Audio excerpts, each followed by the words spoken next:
Good morning guys. तो आज हम जिस टॉपिक के बारे में बात करने जा रहे हैं वो है आपकी पाठ्य योजना नंबर 9 हिंदी की।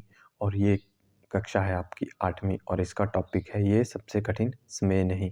और इसकी टाइमिंग रहेगी आपकी 30 से 35 मिनट। और डेट जब भी आप टीपी करने जाओगे, जिस दिन आपने बच्चों को पढ़ाया होगा वो डेट आप डाल सकते हो।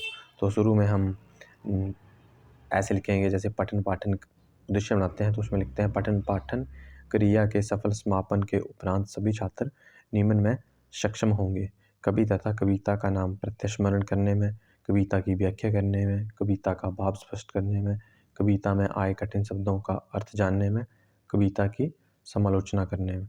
सामान्य शिक्षण सहायक सामग्री में आप चॉकबोर्ड, जार, संकेतक, चार्ट आदि का प्रयोग कर सकते हैं। उसके बाद हम क्या करते हैं, प्रीवियस नॉलेज टेस्टिंग करते हैं, पूर्व ज्ञान परीक्षण करते हैं बच्चों का। तो इसमें हम पहले बच्चों से प्रश्न पूछेंगे कि हम लोग पढ़ाई क्यों करते हैं? कुछ बनने और कुछ कमाने के लिए। कमाना क्यों ज़रूरी है? जीने के लिए। आपको जीवन कैसा लगता है? तो वो बताएंगे, सरल या कठिन। उसका वो उत्तर तो देंगे पर वो बिल्कुल सही उत्तर नहीं होगा। फिर उसके बाद क्या करते हैं, हम topic of the announcement of the topic, यानी अपने विषय की उद्घोषणा करते हैं। तो इसमें हम लिखेंगे कि अंतिम प्रश्न का असंतोषजनक उत्तर मिलने पर छात्र अध्यापक बुलंद स्वर में अपने उपविषय की उद्घोषणा करते हुए कहेगा कि छात्रों, आज हम लेखक जया जादवानी द्वारा लिखी गई कविता, जिसमें कि उन्होंने सबसे कठिन समय के बारे में विस्तार पूर्वक पढ़ेंगे। उसके बाद हम क्या लिखते हैं, सामान्य परिचय। सामान्य परिचय क्या है कि हम बच्चों को बताते हैं कि आज हम किस विषय में पढ़ रहे हैं और लेखक कौन है और उसकी कौन कौन सी मुख्य रचनाएं हैं। तो इस प्रकार से, और जब भी आप सामान्य परिचय लिखोगे और कविता का नाम लिखोगे तो कविता का नाम अपने हमेशा ही ब्लैक बोर्ड के ऊपर लिखना है और कंपोनेंट डालना है कि छात्र अध्यापक चॉक बोर्ड पर लिखेगा या छात्र अध्यापक चॉक बोर्ड पर उपविषय लिखेगा और सभी छात्रों का ध्यान केंद्रित करेगा। उसके बाद आता है हमारा आदर्श वाचन। आदर्श वाचन में हम क्या करते हैं कि जो छात्र अध्यापक होता है वो बच्चों को पढ़ाता है, यानी खुद उस कविता का वाचन करता है। फिर छात्र अध्यापक कक्ष में चहलकदमी करते हुए पढ़ाता है, कई बार उचित हाव भाव से पढ़ाता है। वो क्या है, उसके कंपोनेंट है। और छात्र क्रियाकलाप में क्या होगा कि सभी छात्र ध्यानपूर्वक सुनेंगे।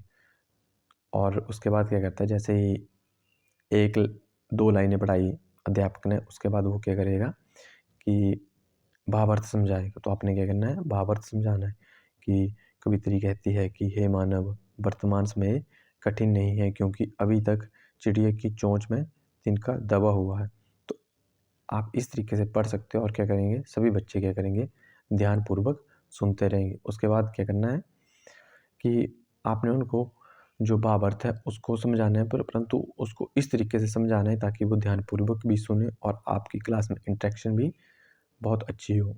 तो आपने 2 लाइनें पढ़ानी है उनको, तो 2 लाइनें समझा भी देनी है। तो इस तरीके से पढ़ाना है कि उनको हर एक लाइन का अर्थ समझ में आए। फिर आपने क्या करना है उसके बाद कि उनको कठिन शब्दों के अर्थों के बारे में बताना है, जैसे झरती, झरना।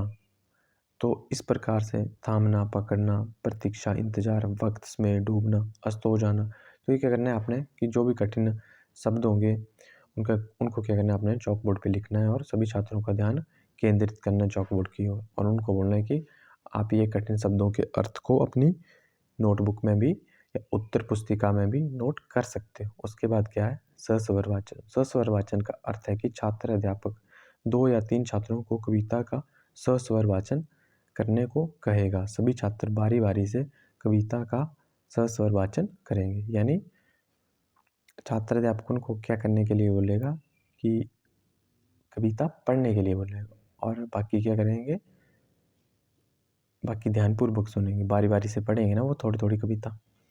फिर उसके बाद क्या करना है, आपने उनसे ग्रहण संबंधी प्रश्न, यानी जो आपने 1 या 2 पैरे पढ़ाए हैं तो उसके बाद आप उनसे ग्रहण संबंधी प्रश्न पूछ सकते हो। जैसे इन्होंने पूछा है कि छात्रों, कवि तथा कविता का नाम बताइए। सुनील, आप बताइए। तो सुनील क्या बोलता है कि कविता का नाम कवि का नाम जया जादवानी और कविता का नाम है सबसे कठिन, ये सबसे कठिन समय नहीं। तो इस प्रकार हमने क्या करना है, बच्चों को पुनरावलोकन देना है, मोटिवेशन देनी है कि हाँ आपने बहुत अच्छा बोला, शाबाश। तो क्या करना है, हमने बोलना उनको बहुत अच्छे, बैठ जाइए।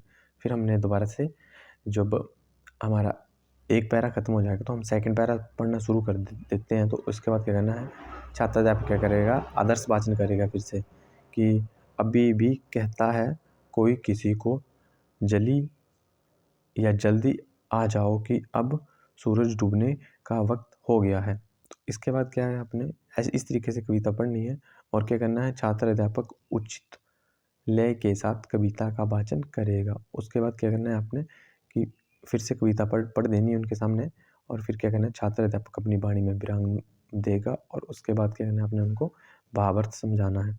परंतु जहाँ भी आपका ब्लैक बोर्ड का प्रयोग नहीं होगा, वहाँ पर आपने सिर्फ छात्र क्रियाकलाप में यही लिखना है कि सभी छात्र ध्यानपूर्वक सुनेंगे। तो इसके बाद क्या करना है, अपने भावार्थ। कवित्री कहती है कि जब तक कोई किसी का इंतजार कर रहा है, और इस प्रकार से आपने क्या करना है कि भावार्थ समझाना है बच्चों को। फिर उसके बाद क्या करना है, आपने फिर से वही चीज़ प्रयोग करनी है जैसे आप पहले कर रही थी। कि उसके बाद क्या करना है, आपने कठिन शब्दों का अर्थ जैसे वक्त, समय, कथा, कहानी, तो इस प्रकार के अर्थों को आप क्या कर सकते हो, आप इनको फ्लैश कार्ड पे भी लिख सकते हो या चार्ट पे लिख सकते हो। तो जैसे इन्होंने लिखा है कठिन शब्दों के अर्थ, तो आप वक्त, फिर आखिर, कथा और इस तरीके से छुपा के लिख सकते हो ताकि जब आप इस पेज को ऊपर करोगे तो वो वक्त के नीचे दिख जाएगा कि वक्त किसे कहते हैं, समय, कथा किसे कहते हैं, कहानी को। तो इस प्रकार से भी आप बना सकते हो। उसके बाद आपने क्या करना है, जैसे इन्होंने लिखा है, फिर इन्होंने लिखा है कि छात्र अध्यापक शिक्षण सहायक सामग्री द्वारा समझाएगा तथा सभी छात्रों का ध्यान केंद्रित करेगा। अगर आपको वीडियो अच्छी लग रही हो तो वीडियो को लाइक, शेयर और चैनल को सब्सक्राइब अवश्य करें। उसके बाद आपने क्या करना है, सस्वर वाचन करना है। छात्र अध्यापक 2 या 3 छात्रों को कविता का सस्वर वाचन करने को कहेगा। सभी छात्र क्या करेंगे, बारी बारी से सस्वर वाचन करेंगे।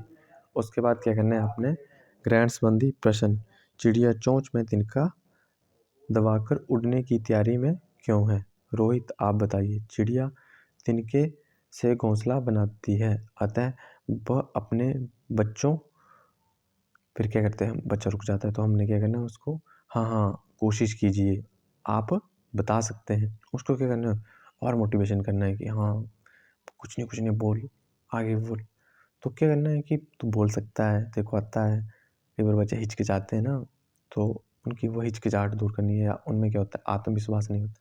फिर वो बोलता है के लिए रहने की जगह बनाना चाहते हैं, तो हम बोलते हैं शाबाश, बहुत अच्छे, भी बोल सकते हैं। ये छात्र अध्यापक छात्र की पीठ थपथपाएगा। फिर उसके बाद क्या करना है, हमने फिर से सस्वर वाचन करना है। जब आपको पता है कि बेल लगने वाली है, आपकी क्लास खत्म होने वाली है, तो आपने फिर से सस्वर वाचन, छात्र अध्यापक एक एक करके छात्रों को कविता का सस्वर वाचन करने को कहेगा। सभी छात्र बारी बारी से कविता का वाचन करेंगे। छात्र अध्यापक अपने उपविषय की पुनरावृत्ति करते हुए कहेगा कि छात्रों, आज हमने लेखक जया जादवानी द्वारा लिखी गई कविता ये सबसे कठिन समय नहीं है के बारे में विस्तार पूर्वक अध्ययन किया।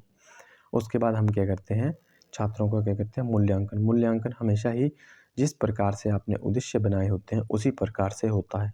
तो उसमें आप लिख सकते हो कि छात्र अध्यापक छात्रों से मूल्यांकन हेतु निम्नलिखित या निम्न प्रश्न पूछेगा।